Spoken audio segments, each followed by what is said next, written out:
তাহলে আমাদের রিলেশন দুনিয়ার বিভিন্ন দেশের সাথে কেমন হবে, আমাদের নাইবরদের সাথে কেমন হবে। আমরা স্পষ্টভাবেই বলেছি যে বিশ্বের সবগুলা শান্তিকামী, সভ্য এবং গণতান্ত্রিক রাষ্ট্র যেগুলো আছে সবার সাথেই আমাদের সম্পর্ক থাকবে, বন্ধুত্বের সম্পর্ক।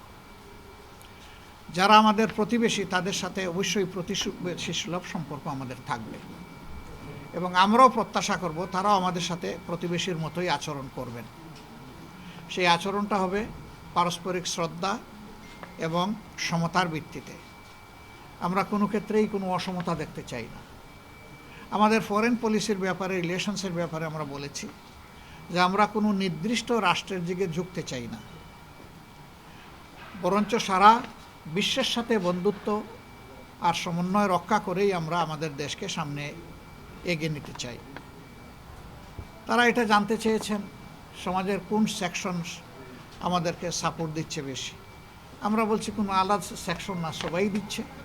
তবে যুবকরা বিশ্বাস করে তাদের অ্যাসপিরেশন ফুলফিল করার জন্য জামাত যদি কোনো কমিটমেন্ট দেয় সেটা জামাত রক্ষা করবে। এই বিশ্বাসের জায়গা থেকেই এ পর্যন্ত হয়ে যাওয়া গুরুত্বপূর্ণ পাবলিক বিশ্ববিদ্যালয়গুলোতে যে নির্বাচন হয়েছে এখানে তার রিফ্লেকশন হয়েছে। যুবশক্তির সেখানে রিফ্লেকশন দেখা গেছে। আমরা নিজেদেরকে সেকেন্ডও মনে করি না, ফার্স্টও মনে করি না। আমরা এই ব্যাপারটা জনগণের হাতে তুলে দিতে চাই। জনগণ ডিসাইড করবে কে ফার্স্ট কে সেকেন্ড। নাম্বার 2, আপনি বলেছেন যে কতিপয় গণমাধ্যম, মূলধারার গণমাধ্যম, তাদেরকে দেখা যাচ্ছে তাদের রোল কোনো একটা নির্দিষ্ট দলের পক্ষে ঝুঁকে যাচ্ছে।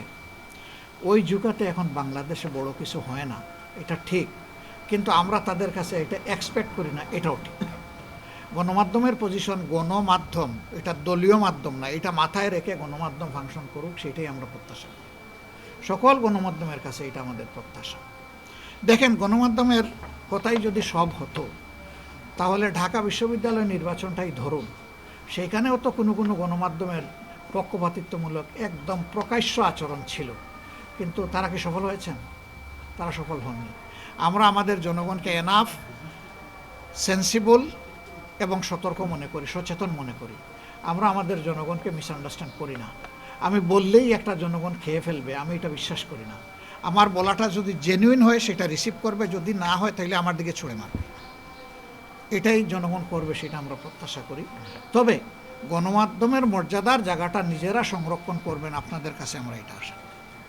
এই জায়গাটা নষ্ট হয়ে গেলে, এটাকে বলা হচ্ছে চতুর্থ স্তম্ভ, কার্যত আমার কাছে এটা দ্বিতীয় স্তম্ভ। আপনি বলবেন কার্যত আবার কিভাবে? সমাজের দুইটা সেকশনকে 4 দিক থেকে 4D ডাইমেনশনে দেখতে হয়। একটা হচ্ছে পলিটিশিয়ান, তারা যেহেতু জাতিকে নেতৃত্ব দেবেন, আর একটা হচ্ছে গণমাধ্যম, তারা 4 দিক থেকে দেখবেন। তারা যদি এক দিক থেকে দেখেন তাহলে বাকি 3 দিকের উপর তারা ইনসাফ করতে পারবেন না। আমরা তাদের কাছে ইনসাফ চাই। সমাজের যদি এটা দর্পণ হয়ে থাকে, আর গণমাধ্যম ব্যক্তিত্বরা আপনারা যারা আছেন, আপনারা যদি বিবেক হয়ে থাকেন, তাইলে আমরা বিবেকের প্রতিফলনটা ওই দর্পণে দেখতে চাই। এটা যখন হবে, আমরা যে কথাটা সবসময় অনুরোধ করে আসি যে আপনি আপনার অবস্থানে থাকুন, সাদাকে সাদা বলুন, কালোকে কালো বলুন। সেই কালো আমি হলেও আমাকে ছাড়বেন না। হয়তো আমি পুরাটা কালো না, আংশিক কালো, ওইটাও তুলে ধরেন, সমস্যা নাই। তখন আমার লাভ হবে, আমি আমার কালো পোর্শনটা হোয়াইট করার চেষ্টা করব, আমার নিজের সংশোধনের দরজা খুলবে। আপনি আপনার ভাষায় সমালোচনা করেন, তাতেও আমার কোনো আপত্তি নাই। আমার মনোনীত ভাষায় আপনাকে সমালোচনা করতে হবে, এটাও কোনো শর্ত না। আপনি যেমনটা পছন্দ করেন তেমনই করেন, কিন্তু ওইটা যেন সত্য নির্ভর হয়, এটাই শুধু আমাদের চাওয়া।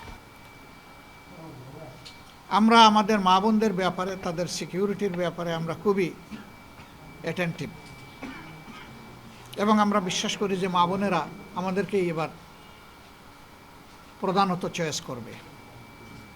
এর লক্ষণ আমরা ইতিমধ্যে দেখতে পাচ্ছি। আমাদের বোনদের, মায়েদের নির্বাচনী প্রচারণায় বিভিন্ন জায়গায় বাধা দেওয়া হচ্ছে, এমনকি হেজাব খুলে নেওয়ার ঘটনাও ঘটেছে। ঘোষণা দেওয়া হয়েছে, এদের কাউকে দেখলে তোমরা ঠেকিয়ে দেবা। কোথাও বলা হয়েছে তাদেরকে তাড়িয়ে দেবা। মা বোন তো সবারই আছে। এই শব্দগুলা কেন? রাজনৈতিক দলের কাজ হচ্ছে সকল শ্রেণী পেশার বয়সের মানুষকে লিঙ্গের মানুষকে সম্মান দেখানো। শুধু রাজনৈতিক কারণে আমরা কাউকে অপমান করার অধিকার রাখি না। মায়েরা তাদের মতো করে ডিসিশন নেবে, যেমন ভাইয়েরা তাদের মতো করে ডিসিশন নেবে। আমি তার ডিসিশন প্রক্রিয়ায় বাধা দেওয়ার কে? আমার যদি 10 জনকে ক্যাম্পেইন করার অধিকার থাকে, অবশ্যই তিনি মেল না ফিমেল এ কথা বড় কথা না, তারও অধিকার আছে, তিনিও ক্যাম্পেইন করবেন। আমাদের এই মিউচুয়াল রেসপেক্টের জায়গাটা আমাদের রক্ষা করতে হবে। তো আমরা বিশ্বাস করি আগামীতে বাংলাদেশের জনগণ সঠিক সিদ্ধান্ত নেবে এবং তারা দেশকে নিরাপদ করার জন্য, দুর্নীতিমুক্ত করার জন্য, সুশাসন কায়েমের জন্য, ন্যায়ের বিচার নিশ্চিত করার জন্য, অর্থনৈতিক পুনর্বিন্যাস করে দেশকে এগিয়ে নেওয়ার জন্য তারা সঠিক সিদ্ধান্ত দিবে। জনগণের উপর আমাদের 100% আস্থা আছে। আমাদের আস্থার সামান্য কোনো ঘাটতি নেই। শুধু আমাদের দাবি চাহিদা নির্বাচনটা সুষ্ঠু হোক। ভোটাররা নির্বিঘ্নে গিয়ে তার ভোটটা সে নিজেই দিক। ভোট দেওয়ার পরে তার ভোটের রিফ্লেকশনটা ফলাফলে উঠে আসুক। এই প্রক্রিয়ায় যদি জামাতে ইসলামী দেশ পরিচালনার সুযোগ পায়, তার সঙ্গীদেরকে নিয়ে আমরা দেশবাসীর প্রতি আল্লাহর প্রতি কৃতজ্ঞ থাকব এবং চেষ্টা করব আমাদের উপর অর্পিত দায়িত্বের আমানতের বোঝা সঠিকভাবে বহন করার, আমানত রক্ষা করার। তবে যদি জনগণ অন্য কাউকেও চয়েস করে, সেই ক্ষেত্রে আমাদের অঙ্গীকার হবে দেশের কল্যাণে গৃহীত সকল সিদ্ধান্ত আমরা সমর্থন করব এবং আমরা সহযোগিতা করব। সিমিলারলি অন্যরা যদি অপোজিশন গ্যালারিতে বসেন, বিরোধী দলে বসেন, তাদের কাছ থেকে একই জিনিস আমরা প্রত্যাশা করি, for the sake of the country. More over আমরা এটাও চিন্তা করছি 54 বৎসরে আমাদের দেশ কোনো ফেয়ার ডেমোক্রেসি এবং কোনো স্টেবল স্থিতিশীল সমাজ পায় নাই। একটা সমাজের উন্নয়নের জন্য, এগিয়ে যাওয়ার জন্য স্থিতিশীল সমাজ ব্যবস্থা খুবই গুরুত্বপূর্ণ। আমরা চিন্তা করছি নির্বাচন হয়ে যাওয়ার সাথে সাথে নির্বাচনে অংশগ্রহণকারী সকল দল এবং পক্ষ যদি আমরা খোলা মন নিয়ে একসাথে বসতে পারি যে আগামী 5টা বছর দেশের স্থিতিশীলতার জন্যে আমরা সর্বোচ্চ কী করতে পারি। আমরা কি কোনো সমন্বিত চিন্তা করতে পারি? যদি সবাই মিলে ভালো মনে করে we are ready to render hour support. এর অর্থ এটা নয় যে অন্য কেউ সরকারে চলে গেছে আর আমরা তাদের হয়ে কাজ করব, but we have some conditions. Number 1, every party and quarter তারা বলবেন যে আমরা নিজে দুর্নীতি করব না এবং দুর্নীতিকে প্রশ্রয় দেব না। এটা আমাদের 1 নম্বর শর্ত। আমাদের 2 নম্বর শর্ত হবে justice for all and equal, সকলের জন্য ন্যায় বিচার এবং সমান বিচার। এই প্রক্রিয়ায় কোনো রাজনৈতিক দল বা পক্ষ হস্তক্ষেপ করতে পারবেন না। আমাদের বিচার বিভাগ পূর্ণ স্বাধীনতা তারা ভোগ করবেন।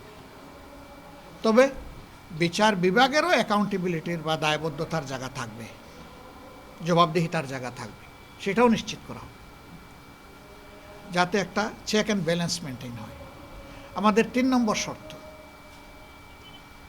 আমরা বিশ্বাস করি দেশের জনগণ 54 বছরের রাজনীতি দেখার পরে ডেফিনেটলি হতাশ। ওই রাজনীতির জনগণ আর দেখতে চায় না। ওই রাজনীতির একটা পরিবর্তন চায়। আর সেই পরিবর্তনের জন্যেই মাসের পর মাস জাতীয় ঐক্যমত্য পরিষদ বসেছে। অলমোস্ট সকল সেন্সিবল পলিটিক্যাল পার্টি সেখানে পার্টিসিপেট করেছেন, যারা এই নির্বাচনে অংশগ্রহণ করেছে। এখান থেকে যে রিকমেন্ডেশনগুলো উঠে এসেছে এগুলাকে ওন করতে হবে এবং কমিটমেন্ট করতে হবে যে ক্ষমতায় গেলে ওগুলো আমরা একসাথে বাস্তবায়ন করব। এই সংস্কার বাস্তবায়ন, ন্যায় বিচার নিশ্চিত এবং দুর্নীতি বিরোধী অবস্থান, এইটা যদি পরিষ্কার হয় আমরা সকল জায়গায় সব ধরনের সহায়তা করার জন্য আমরা প্রস্তুত। আপনারা ভালো থাকবেন। আরও আপনাদের সাথে আমাদের অনেক কাজ হবে। আমরা চাই আপনাদের খোলা চোখ, সজাগ থাকুক, কেউ যাতে আমাদের প্রত্যাশার এই নির্বাচন, এখানে উপস্থিত যারা আমি বিশ্বাস করি 80 আপনারা জীবনে একটা ভোট হইতে পারেন না। আপনি আপনার ভোট নিশ্চিত করবেন এবং আপনি সমাজের আপনার সহযোদ্ধা তরুণদের ভোটগুলোও নিশ্চিত করবেন, তরুণীদের ভোটগুলোও নিশ্চিত করবেন। এই ক্ষেত্রে ওয়াচ ডগ হিসাবে আপনাদের খোলা চোখে আপনারা জাতির অত্যন্ত সতর্ক পাহারাদার হিসাবে দায়িত্ব পালন করবেন, এটাই আমরা আপনাদের কাছে প্রত্যাশা করি। আল্লাহ আপনাদের সকলের ভালো করুন। লেভেল প্লেইং ফিল্ড আল্লাহ